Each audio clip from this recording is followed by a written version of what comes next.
Seringkali kita mendengar mengenai kelanjutan atau setelah pilkada itu kata-katanya begini, kok belum move on, kok masih juga di sana. Ya mungkin itu ya biasa-biasa sajalah, tidak apa-apa.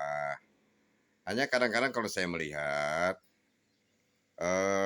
sesama yang dulu memilih si A misalnya, dia sudah menjadi pemimpin, tetapi mereka kok justru tidak mengkritik pimpinannya ya. Harusnya mereka lebih cepat. Mengkritik itu bukan berarti mempersalahkan dia, tapi memperbaiki hal-hal yang kiranya kurang merakyat. Kemudian yang kedua ada lagi yang bilang bahwa ya nggak usah diomong di ruang publik, ketemu saja langsung. Ya itu saya pikir alasan saja. Karena untuk bertemu pejabat, ya yang kita pilih dulu itu agak sulit. Kenapa sulit? Kita harus legowo bahwa dia sudah melayani banyak orang dan hampir dia tidak punya waktu lagi untuk bertemu kita.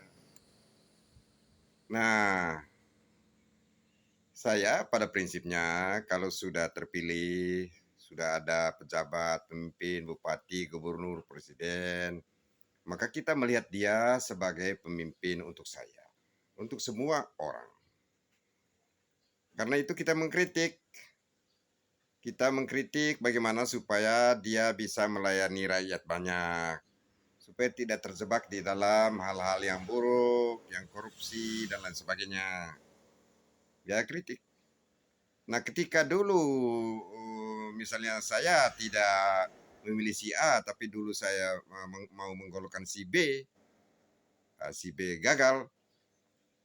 Nah ketika saya mengkritik untuk perbaikan, bahkan saya pro dengan kegiatan-kegiatan dia atau kebijakan dia yang pro rakyat, yang benar-benar sesuai dengan peraturan yang berlaku, saya memuji dia, ya kembali lagi ke yang pertama dikatakan, kok belum move on? Nah, atau loh kok sudah berbalik? Wah, yang mengatakan demikian saya kira sesungguhnya dia belum move on. Harus sudah berada pada kondisi sekarang, kita bersama-sama. Ya saya sih berkomentar, ya bukan untuk diri saya sendiri lah. Cuma karena kepedulian saja. Ya dalam usia begini kalau memikir sih lebih baik memikir diri sendiri. Tetapi ya karena terpengaruh oleh pendidikan, oleh kepribadian di tempat, oleh ilmu tentang kebangsaan, ya kita ada kepedulian terhadap generasi-generasi muda. Saya salut generasi muda begitu energik dan bersemangat, tapi tetap harusnya berada di dalam koridor sesuai peraturan undang-undang. Mari kita mencintai republik ini, mencintai pemimpin kita yang bekerja untuk rakyat, mencintai pemimpin yang sah. Tidak usah khawatir. Kalau ada kekurangan-kekurangan atau mungkin dia tidak memimpin untuk kepentingan banyak orang, ya sukses itu kan tiap 5 tahun.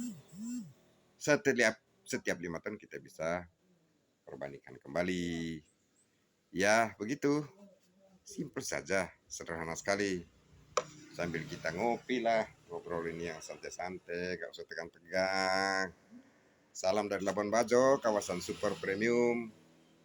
Ya daerah perubahan, daerah yang perubahan mendadak, itu banyak masalah-masalah yang pergesekan. Ya itulah resiko dari semua perubahan dadakan. Tetapi setiap orang mencari peluang bagaimana mengisi, baik di proses dadakan maupun nanti pada saat situasi statusnya benar-benar sudah super. Demikian, terima kasih, selamat pagi.